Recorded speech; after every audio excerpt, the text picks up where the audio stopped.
Chosen one. Before we go any further, I need you to pay attention to something most people completely miss. Because what happened recently wasn't random, and it wasn't small. It only looked small because it happened quietly. Nobody slammed a door. Nobody announced their departure. Nobody sat you down and explained what was changing. Yet somehow, everything changed anyway. The conversations became shorter. The invitations became fewer. The people who once felt permanently connected to your life became harder to reach. Not hostile, not angry, just distant. And what made it confusing was that nothing dramatic happened. There was no obvious reason, no major fight, no betrayal you could point to, no clear explanation, just an increasing sense that something was slipping away, something was ending. And because human beings need answers, you did what almost everyone does. You looked inward. You searched yourself for the mistake. Maybe I changed. Maybe I said something wrong. Maybe I became difficult. Maybe I'm too much. Maybe I'm not enough. Maybe people got tired of me. Maybe I wasn't as important as I thought. And little by little, without realizing it, you began carrying responsibility for things that were never yours to carry. But tonight, I want to offer another possibility. What if people aren't pulling away because you're becoming less valuable? What if they're pulling away because you're becoming different? Not better, different. And those two things are not the same. Because one of the strangest realities of growth is that people often feel your transformation before you do. They sense something shifting, something changing, something becoming less available to the old dynamics. And even if they can't explain it, they respond to it. Not consciously, not maliciously, just naturally. Like seasons changing, like tides moving, like a chapter quietly reaching its final page. And if you're in that season right now, the first thing you need to understand is this. The silence around you is not always rejection. Sometimes it's transition, and transition rarely feels comfortable. There is a specific kind of loneliness that appears when your life begins changing, not because nobody is around, because the people around you no longer fit the version of yourself that is emerging. That loneliness feels different, deeper, harder to explain. You can sit in a room full of people and still feel it. You can have conversations all day and still feel it. You can smile, laugh, show up, do everything you're supposed to do, and still go home feeling disconnected from everyone around you. Because what you're experiencing isn't social isolation, it's identity separation. A gap has opened between who you've been and who you're becoming, and most people don't know how to talk about that gap, so they call it loneliness. But loneliness isn't always the right word. Sometimes you're simply outgrowing a version of yourself that can no longer carry your future. The difficult part is that growth almost never announces itself as growth. If it did, nobody would resist it. Nobody would fear it. Nobody would spend months wondering what went wrong. Growth usually arrives disguised as loss, disguised as confusion, disguised as endings, disguised as distance, disguised as silence. That's why so many people misinterpret it. They think their life is falling apart, when in reality their life is rearranging itself. And those are very different experiences. One destroys, the other prepares. But while you're standing in the middle of it, they feel exactly the same. There is a night that comes during seasons like this, a night almost nobody talks about. A night that quietly changes something inside you. You may have already experienced it, or maybe it's coming.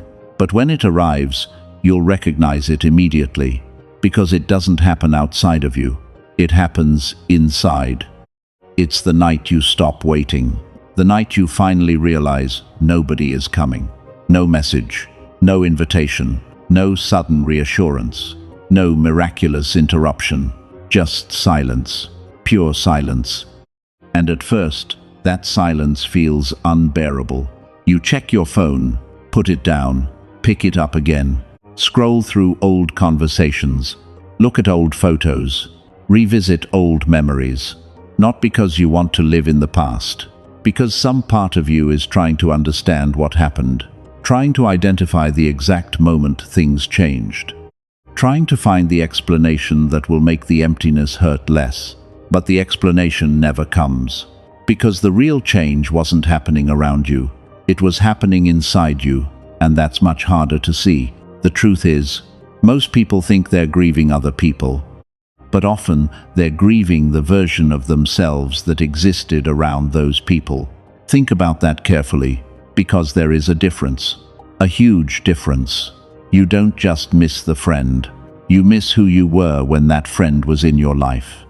You don't just miss the relationship, you miss the version of yourself that existed inside it. You don't just miss the old season, you miss the identity that season gave you. And when those things disappear, something unexpected happens. You begin meeting parts of yourself you've avoided for years, parts that were hidden beneath responsibilities, beneath obligations, beneath noise, beneath constant interaction. And that meeting can be uncomfortable, because for many people, solitude doesn't reveal peace first.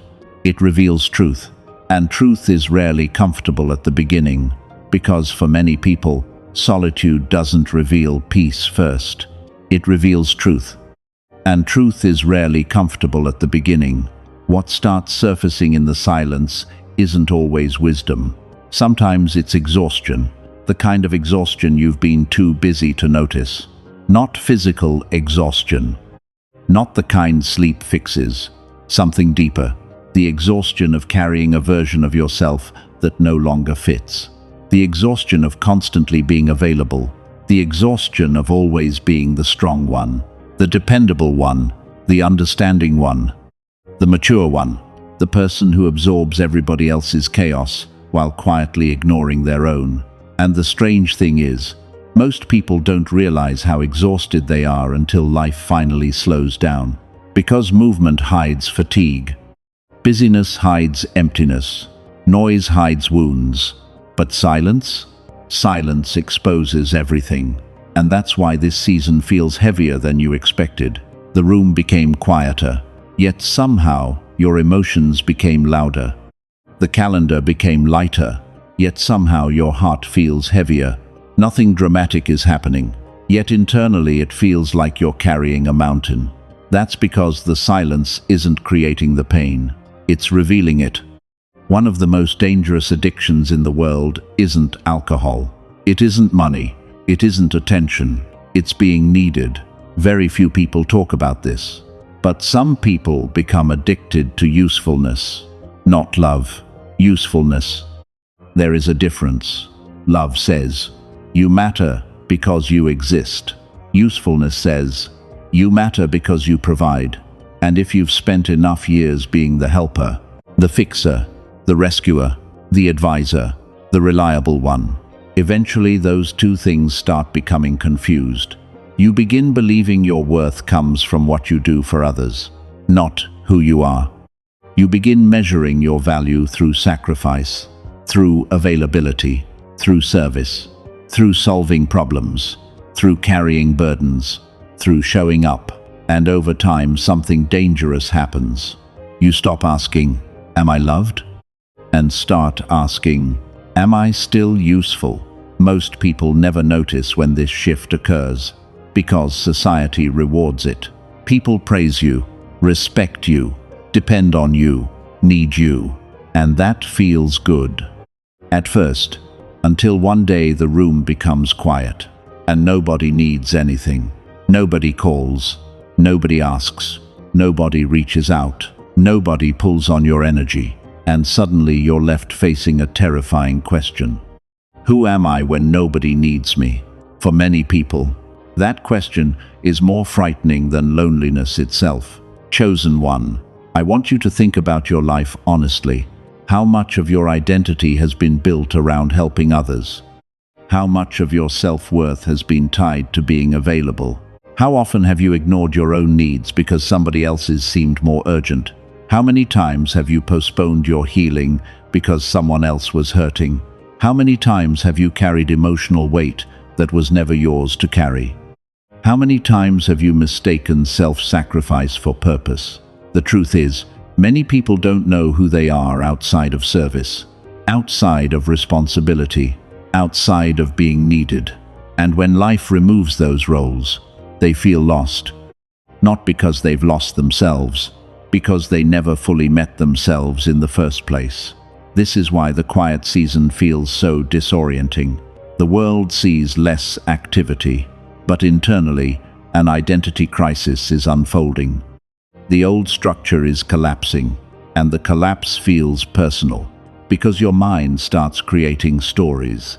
Maybe nobody cares. Maybe I've become irrelevant. Maybe I've been forgotten. Maybe I never mattered. But none of those stories are true. What's actually happening is much deeper. The version of you that depended on external validation is starving. And it doesn't like it. Not one bit. Because validation works like a drug. The more you consume it, the more dependent you become. And when the supply disappears, withdrawal begins. That's what many people call loneliness. But sometimes it isn't loneliness. Sometimes it's withdrawal from external validation. And here's where things become even more uncomfortable. Because eventually the silence begins revealing something else. Something you've been running from for years. Your nervous system. Most people think growth is emotional, or spiritual, or mental. But growth is also biological. Your body remembers everything. The stress, the chaos, the disappointments, the betrayals, the pressure, the constant hypervigilance, the years spent waiting for the next problem, the next crisis, the next emergency, the next thing that needs fixing. Your body remembers all of it. And after enough years, stress becomes normal, not healthy. Normal. That's dangerous. Because once chaos becomes normal, peace feels wrong. Think about that. Some people don't struggle with chaos. They struggle with peace. Peace makes them uncomfortable. Stillness makes them anxious. Calmness feels suspicious. A quiet day feels unproductive. A peaceful week feels unnatural. Nothing is wrong. Yet they feel uneasy. Why? Because their nervous system has spent years preparing for battle. And now there is no battle. Yet the body hasn't received the message. The war is over, but the soldier is still standing guard. This is one of the hidden reasons many chosen ones experience isolation before transformation. Because elevation requires regulation. You cannot carry greater responsibility while operating from constant, emotional survival mode. You cannot build a meaningful future while your nervous system is trapped in yesterday's emergencies. You cannot hear divine direction clearly while every internal alarm is screaming at the same time. Something has to slow down. Something has to settle. Something has to heal. And healing often begins with stillness, the very thing most people resist. That's why this season feels so strange. Part of you wants peace. Part of you is terrified of it. Part of you wants rest. Part of you doesn't know how. Part of you wants healing. Part of you keeps reaching for distractions. You are literally standing between two identities, the old one and the emerging one. The old identity survives through activity. The new identity develops through awareness. The old identity seeks validation. The new identity seeks alignment. The old identity asks, "Who wants me?" The new identity asks, "Who am I becoming?" And every quiet day is pushing you toward that second question, whether you realize it or not. But there is another truth hiding beneath all of this, a painful one, because eventually you start realizing something. The people you thought were your closest connections may have only known your role, not you. They knew the helper, the provider, the strong one, the dependable one, the available one. But they never really met the person underneath those roles. And when those roles begin disappearing, the relationships sometimes change too. Not because anyone is evil, not because anyone betrayed you, because many relationships are built around function, not intimacy. And when the function changes, The connection weakens. That realization hurts, but it also frees you, because for the first time you stop asking, "Why did they leave?" and start asking, "Did they ever truly know me?" That question changes everything. Because once you begin searching for authenticity instead of approval, your entire life starts reorganizing itself. And that's exactly where this story is going next. Because the hardest part of this journey hasn't even begun. The silence is only the beginning. Soon you'll face something far more difficult. The death of the person you've spent years trying to be. And that's where everything changes.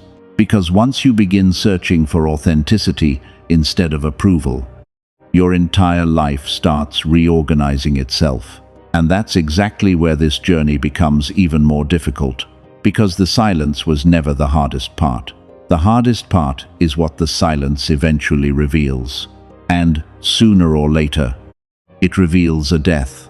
Not a physical death, an identity death. The death of the person you've spent years becoming. Most people think transformation feels like becoming someone new. That's only half true. Before you become someone new, you have to lose someone old. And that's the part nobody celebrates. Nobody posts about it. Nobody congratulates you for it. Nobody sees it happening. Yet it may be the most painful stage of growth you'll ever experience. Because the old version of you doesn't leave quietly. It fights for survival. It argues, negotiates, resists. It keeps whispering, "Go back. Things were easier before. At least people liked you. At least you belonged. At least you knew who you were." And some nights, those voices sound convincing. Chosen one. There comes a moment when you realize you're mourning someone. And that someone is you. The old you. The version that spent years trying to earn acceptance. The version that over-explained, over-gave, over-sacrificed, overextended. The version that abandoned itself to avoid being abandoned by others. That version carried you as far as it could. It helped you survive. It got you through difficult seasons. It protected you when you didn't know how to protect yourself. But survival identities were never meant to become permanent identities. And eventually, what once protected you begins limiting you. Think about a child who learns to hide their emotions because nobody listened. That strategy protects them for a while. Think about someone who becomes hyper-independent because trusting people felt dangerous. That strategy protects them for a while. Think about someone who becomes the caretaker because they learned their value came from helping others. That strategy protects them for a while. But eventually, the very thing that saved you starts imprisoning you. And that's why growth feels so confusing. You're not letting go of bad things. You're letting go of survival mechanisms that once kept you alive. And letting go of something that once protected you feels terrifying, even when it's necessary. That's why this season feels like grief. Because grief isn't only losing people. Grief is losing identities. Grief is watching an old version of yourself slowly disappear. Grief is realizing you no longer think the same way. You no longer tolerate the same things. You no longer desire the same environments. You no longer fit into conversations that once felt normal. And suddenly, you feel like a stranger in places that once felt like home. That feeling is disorienting, because home isn't just a location. Home is familiarity. Home is identity. Home is knowing who you are. And when identity starts shifting, everything feels unfamiliar, even your own life. There is a reason this process often happens in isolation, and most people misunderstand that reason. They think isolation is punishment. It's not. Isolation is protection, because some transformations cannot survive an audience. Imagine trying to become someone new while surrounded by people committed to the old version of you. Imagine trying to evolve while everyone keeps reminding you who you used to be. Imagine trying to heal while constantly being pulled back into the patterns that wounded you. It wouldn't work. The transformation would never finish. Because every time you moved forward, something would pull you backward. Every time you changed, Someone would try to restore the previous version, not because they're evil, because that's the version they know, the version they're comfortable with, the version they learned how to relate to. And this is one of the hardest truths you'll ever accept. Some people genuinely love you, but only the version of you they've always known, not the version you're becoming. That's painful, because we want to believe love automatically adapts. Sometimes it does. Sometimes it doesn't. Sometimes people support your growth. Sometimes they unconsciously resist it, because your transformation forces them to confront their own stagnation. And not everyone wants to do that. Have you ever noticed how certain people become uncomfortable when you stop explaining yourself? When you stop chasing validation? When you stop proving your worth? When you stop participating in drama? When you stop shrinking yourself to make others comfortable? They don't always get angry. Sometimes they just become distant, confused, uncertain. It's not because you've done something wrong. It's because the relationship was built around a version of you that no longer exists. And now both of you are standing in unfamiliar territory. This is why the room had to become quiet, because there are conversations you can only hear in solitude. Not external conversations, internal ones. The conversations beneath the noise. The ones you've avoided your entire life. Questions like, who am I when nobody is watching? Who am I when nobody needs me? Who am I when I stop performing? Who am I without my titles? Without my roles? Without my audience? Without my reputation? Without my usefulness? Most people never answer those questions. They stay busy enough to avoid them, distracted enough to escape them, entertained enough to ignore them. But you can't, not anymore. The room has become too quiet. The distractions aren't working the way they used to. The old identities are losing their grip, and the questions keep returning, waiting, patiently, relentlessly. The strange thing is, part of you already knows the answers. You've just been afraid of them, because the answers require change, real change. Not motivational change, not temporary change, identity level change. The kind that affects every area of your life. The kind that alters relationships, changes priorities, shifts values, rearranges entire futures. The kind of change that cannot be reversed once it fully arrives. And deep down, you know it's coming. That's why the silence feels significant. That's why the loneliness feels different. That's why this season feels heavier than previous seasons. Your soul recognizes something your mind is still trying to understand. A chapter is ending. But before a new chapter begins, there is one final thing you must understand. Something most people never realize until years later.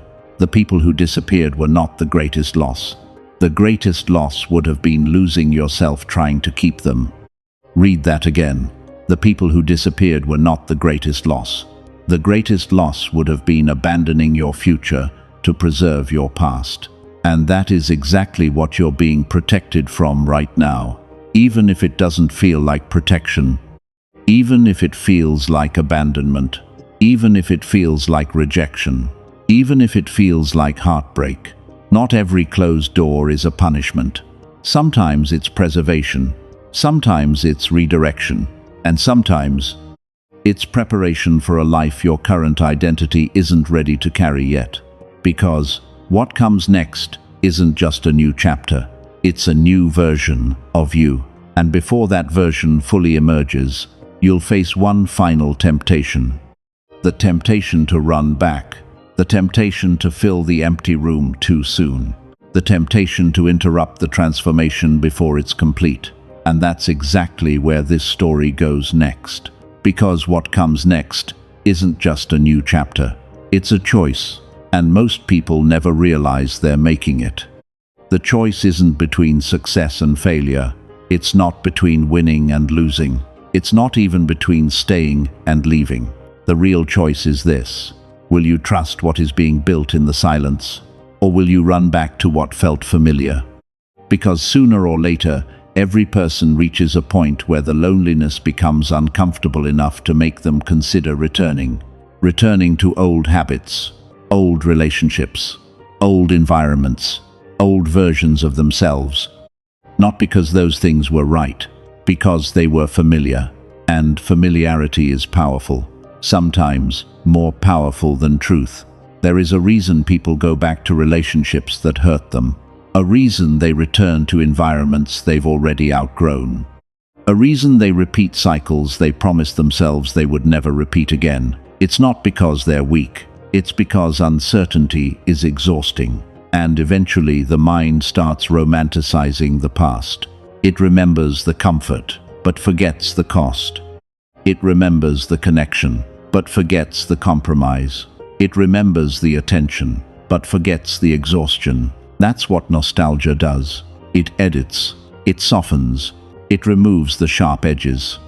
And if you're not careful, you'll start believing the past was better than it really was. Chosen one, be careful during this stage, because the temptation to return often appears right before the breakthrough, not months before, not years before. Right before, when you're tired, when you're discouraged, when nothing seems to be happening, when the room still feels empty. That's when the old life comes knocking, and it rarely looks dangerous. It looks comfortable. It looks familiar. It looks easy. It sounds like, maybe I was happier before. Maybe I should just go back. Maybe growth isn't worth this. Maybe I've changed too much. Maybe I should become who I used to be. But who you used to be is exactly who this season was trying to free you from. Think about how many people spend years praying for change, then resist it the moment it arrives. They ask for a new life, but want old habits. They ask for growth, but want familiar surroundings. They ask for transformation, but refuse to release outdated identities. And because of that, they remain trapped between two worlds, unable to fully return, unable to fully move forward, existing in a painful middle ground.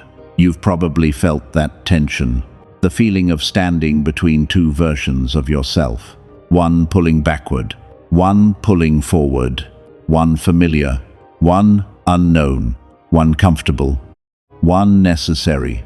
And every day you remain in the room, you're choosing which version wins. The truth is, most people leave the room too early. Not physically, emotionally, spiritually, mentally. The moment discomfort arrives, they distract themselves. The moment loneliness arrives, they fill the silence. The moment uncertainty appears, they chase reassurance. They never stay long enough to receive what the season was trying to give them. And because they leave too early, they repeat the same lessons, over and over again, with different faces, different locations, different circumstances, but the same patterns, the same wounds, the same fears, the same unfinished growth. Life changes, the lesson remains, but not everyone leaves. Some people stay, some people endure the silence. Some people remain in the room long enough to watch something extraordinary happen, because eventually the silence begins changing, not around you, inside you. The same quiet that once felt empty starts feeling peaceful. The same evenings that once felt lonely start feeling restorative. The same room that once felt abandoned starts feeling sacred. And one day you realize something. You are no longer waiting. That is the moment everything shifts. Because waiting implies lack, peace implies trust. And somewhere along the journey, without even noticing it, you've stopped chasing what left. You've stopped obsessing over who disappeared.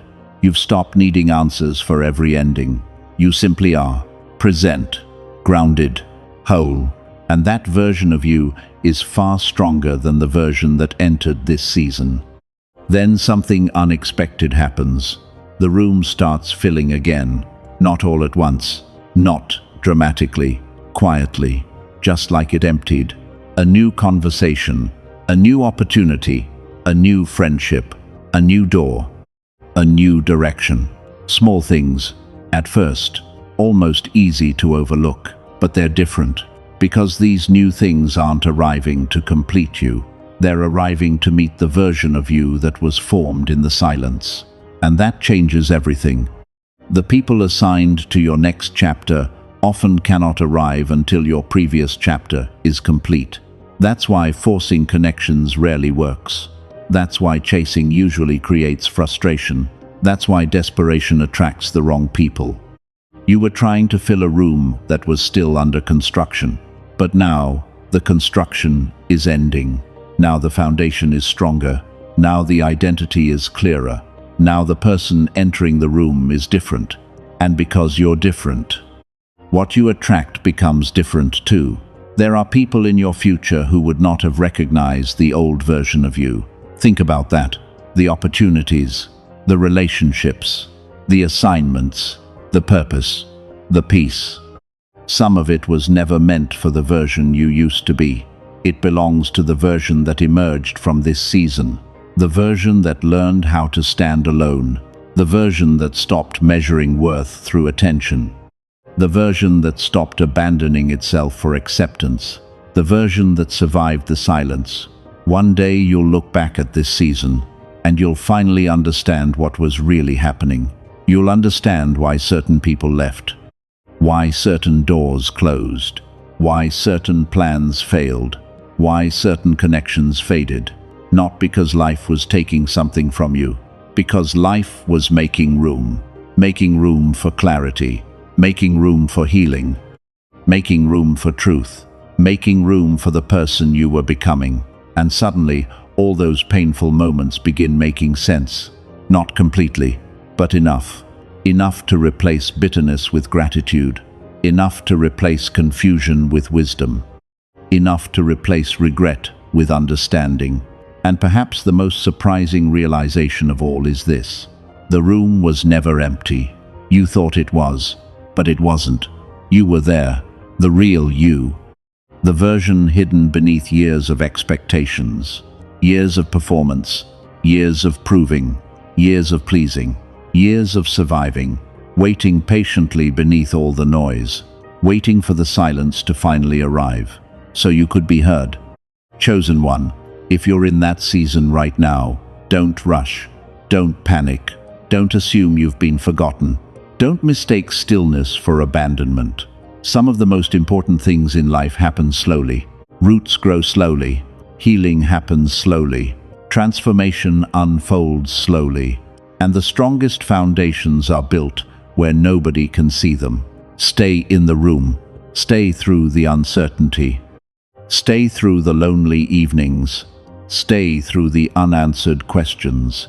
Stay through the discomfort, because what is being built in you right now cannot be rushed.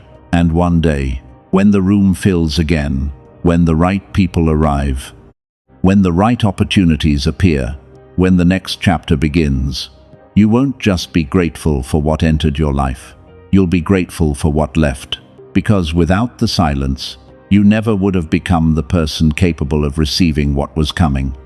So if this message found you at the exact moment you needed it, comment, "I stayed in the room," not because the journey was easy, not because the loneliness wasn't real, not because you understood everything, but because something inside you chose growth over comfort, truth over familiarity, transformation over temporary relief.